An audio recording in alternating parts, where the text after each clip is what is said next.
What's up, Tiger fans? Welcome back to another episode of Tiger Talk TV. I am the Corey C. Make sure you subscribe to the podcast so you don't miss a single upcoming episode. You can find us on the Apple Podcast app, Spotify, YouTube, or wherever you get your podcasts. Be sure to follow the show and tell every Tiger that you know. And remember, when you support Tiger Talk TV, it all helps the cause, which is the I Love Jackson State University. All right, we're right back at it. Game week. We normally play these guys, at least in the past few years. We've been playing them down in Miami, but we're shifting it back to Tallahassee. Haven't been there in a few years. We got a special guest and a familiar face coming up to talk about this FAMU Rattler team. Surprise! Dennis Tresco. Wow, Dennis Tresco. Welcome back to Tiger Talk TV. Thank you, Corey. I appreciate it. And when I heard the intro and the song going on, I was like, it feels weird to be on the other side, but here we are. It does. It does for me as well. Seeing you in this color. Let me kind of get over seeing you in this color, but it's all good. It's all good, man. But congrats though. Is this year one in Tallahassee for you? It's actually like 6 months. So 6 months. Okay. All right. Started at FAMU right after basketball season ended. Right after basketball. Senior Associate Athletics Director for Brand Advancement. That sounds pretty complicated and pretty fancy. Yeah, I appreciate it. Talk to us a little bit about what are some of your responsibilities? What do you do? So I oversee, the traditional sports information elements, social media, creative content, have a hand in marketing and engagement and sales to an extent. So just in brand advancement, just have the brand advance forward in a healthy way. Mm-hmm. All right. What's it like in? Strike again. Strike again. I knew that was coming. Let's see, we're 2 minutes in. Okay, it took him 2 minutes to get it out. Okay. Sooner than I thought. I thought we'd at least get to some football before you said it, but they've taught you well. You've only been there a few months, so you already said it. I like it though. What's it like in Tallahassee and FAMU? I know you're no familiar to this. You're no stranger to the SWAC. So what's it like over there?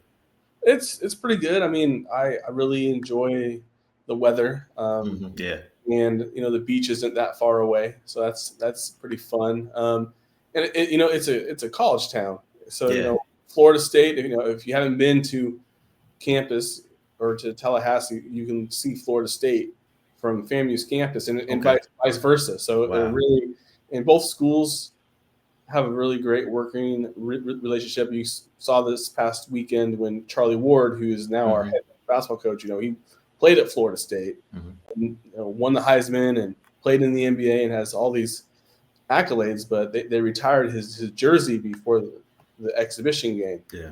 And should have been retired, years ago, but they did that, and they involved FAMU, and it was just a great experience, I think, and a celebration for Tallahassee more than anything. And I really think Tallahassee appreciates winners and winners that do it the right way. I mean, you can just go down the line at FAMU of Ken Riley and all the Willie Simmons most recently, and all the head coaches that have made FAMU what I call a blue blood FCS program. And then at Florida State, Bobby Bowden speaks for itself. So those are both two programs that have traditions in winning and doing it the right way and doing it well. That's great, man. Well, I'm happy you're loving it over there. It looks like you're enjoying it, and glad you're kind of fitting in already. Let the fans know, the Jackson State fans. Most fans know you, but there's a few fans watching right now. They probably like, he looks familiar. That name sounds familiar. So I guess we just need to tell them, like, why are they probably familiar with you? So I worked at Jackson State from 2018 until 2022. Yeah. And I was there when Coach Prime was there, and when A.D. Robinson was first brought on, and through that whole process of Coach Prime and elevating the brand and being a part of all that fantastic success. It was it's still a highlight of my life and my career. And I always look at my time at Jackson very, very fond, and I consider Jack State, y'all still my friends. Oh yeah. Yeah, even though this Saturday we'll be on the opposite side, I still hold the university and Jacksonians in very high regard. Awesome. Right to hear. Same on our end, man. Much love for Dennis Driscoll. And again, we appreciate you for doing this, man. So let's talk about it. It's football. This FAMU team brought back 8 all-conference players and was picked to finish second in the East. 3-4 on the season, 2-1 in SWAC play. So start us off with just your general thoughts on the overall state of the team at this point of the season. We're exactly where we want to be.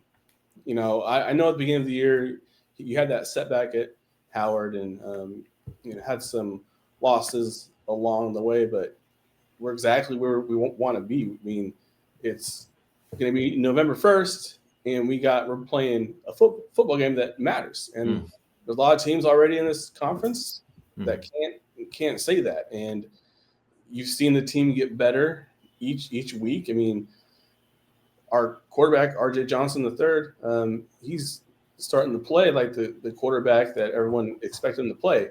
And that's, when you look at him, this is the first organized football that he played in game in almost three years. Okay. He's a transfer from the FBS. He's from Atlanta. And at his previous school, he was battling out last year for the starting job, but it was kind of known that, hey, the person who wins that job was going to be the quarterback for the next three years. And he didn't win that job, so he wanted to be a starting quarterback or have the opportunity compete for that role. So he came to Tallahassee, and he earned the role in camp, and he's been getting better each week. When you don't play for 3 years in real game action, it takes time to get used to that. And it's shown that he's been getting better. His pocket awareness is better. He hasn't thrown an interception this year. Like he doesn't turn the ball over. Instead of managing the offense, he's really doing a good job of executing the offense and making plays. And he has a great cast. Goldie Lawrence, Canary Welcher, Miles Campbell, Jamar Taylor. I mean, and those are all FBS transfers as well. I mean, if you saw in the game at Southern, Goldie Lawrence, had a 70-yard touchdown, and he's a Florida State transfer. So, there's quality depth both sides of the ball. Offense is really starting to find its rhythm, and you really saw that against Southern when that Franklin goes down, starting running back, also a University of Miami transfer, and then steps in Jamal Haley, who's a transfer from Western Michigan, and he busts out 162 yards and three touchdowns, and is named the SWAC newcomer of the week. And then RJ, 22-32, 287 yards, 1 touchdown. And that's just coming along, growing confidence, and they're just getting better and better each week. I know I've said that probably 5 or 6 times, but that's what you want to see with any team is you get better throughout the season. Everything's really starting to click. Coach Colsey, Coach Burris, they're really doing a great job of getting their teams ready to play. Yeah, currently on a 2-game SWAC winning streak, and right back in the thick of things in the SWAC East race. After a lot of people counted the Rattlers out early on, and you talked about being able to play a meaningful game in November. And you mentioned Coach Colsey. Talk about him and why he's been able to block out the noise, because it's been out there. I know you've heard it on social media, on the coaches' calls, right? Yeah. How he's been able to block out that noise and turn things around in these past couple of weeks. I just think it's in his DNA. His family is very well known in the state. They're all coaches and former athletes, and the Colsey name, especially in South Florida, is really well known, well respected. And he went to Florida State as well too, so he knows the area well. But he's a coach's coach, man. Like he's about I told myself I wasn't going to quote Dion during this interview. That's fine. One thing that Dion always says is keep the main thing the main thing. And Coach Colsey really keeps the main thing the main thing. And just to see how he interacts with his staff, and I can see why he's been successful. I mean, he's a great coach. I mean, and why he will continue to be successful for FAM. He's very organized.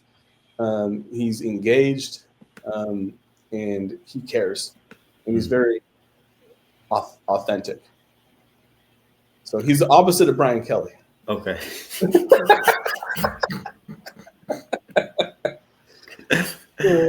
Oh, yeah.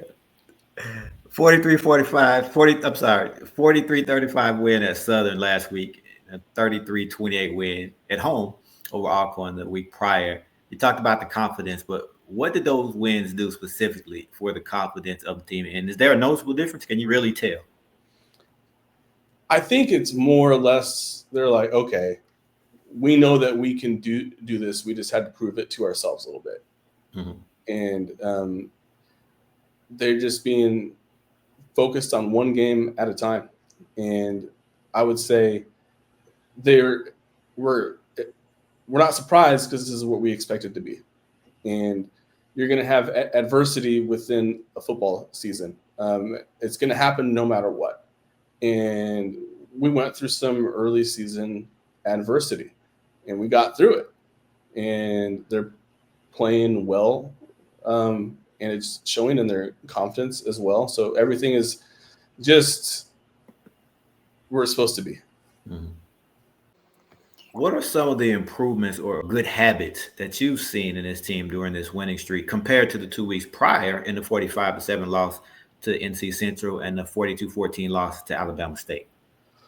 I would say at times, when that happens, you're going to get frustrated, and in the heat of the moment, you might hear players say things, that are in the locker room or on the field. Like if you just after the loss against North Carolina Central and then against Alabama State, I mean, those were two teams that came in to brag, and they did something that doesn't happen very often here, and that's that'd be a shot to the team's ego, I would say.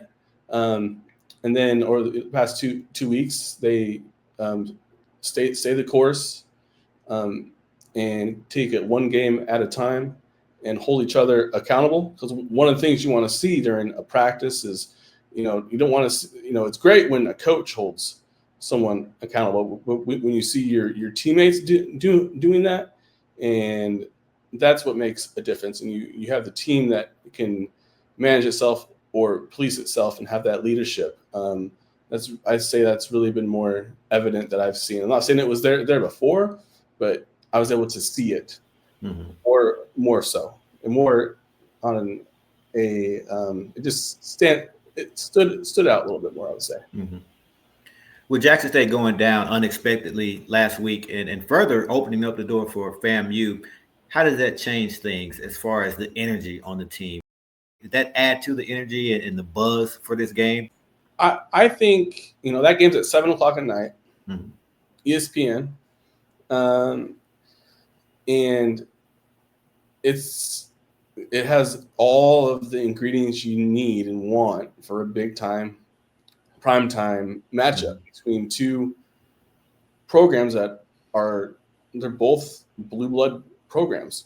And I think just that itself is enough to get anyone pumped up and excited and ready to go. So I would say the fact that they're playing a game and they have a chance to, if FAM wins out, be playing for a SWAC title. So just control what you can control, and take it one game at a time. And that's really the mentality that under the leadership of Coach Colsey that the team has. Let's go back to R.J. Johnson, the quarterback. He's second in the SWAC in passing behind Andrew Body. And in recent years, I've noticed with FAMU football, the team has only gone as far as its quarterback could take them. So what has R.J. shown this season to make fans believe, to make his teammates believe, or just to make the case that he can lead the team back to where they want to be? I would say just in the interactions I've had with RJ, I've had conversations with him, and he's just a very confident young man, and he's very coachable, and he understands the big picture. And I think with him too, the game is starting to slow down a little bit, and he's just confident. And you need a quarterback to be confident. And like you mentioned, we'll go as far as the quarterback play can go. He's played really well the past two games, and really done a good job of finding different receivers. The last game, I believe he threw a pass to, I believe, 8 or 9 different players, and doing a really good job of distributing the ball and get the ball into the hands of his playmakers and the speed that they have at the wide receiver role. And then he can also run too. One of the touchdowns against Southern, and also against that school in Lorman, Alcorn State. He had two. I haven't heard of them. They play football? Yeah, maybe. Okay. Maybe. But two big runs to give the team much needed momentum, and so he's a pocket passer. Like, that's what he is, but he can run when he needs to. And I have found myself trying to find a comparison to him. And he's listed at 6'2", 210, and I think he weighs more than 210. Okay. I would say maybe he's 220, 225. Like, he's a big guy. But I don't know if this is fair to him. Just look at the quarterbacks I've seen play in the past 20 years. I feel like he's Carson Palmer. Okay. Like, I just like, man, he's Carson Palmer, who can, he is strong in the pocket, can make all the throws. Like, he has a fantastic arm, and when he needs to run, he can run, and then he can finish a run. Like, he's lowered his shoulder before, like, and Carson Palmer used to do that too when he played in the NFL. So, like, that's just kind of who I find myself I'm like, okay, that's a little bit of Carson Palmer there.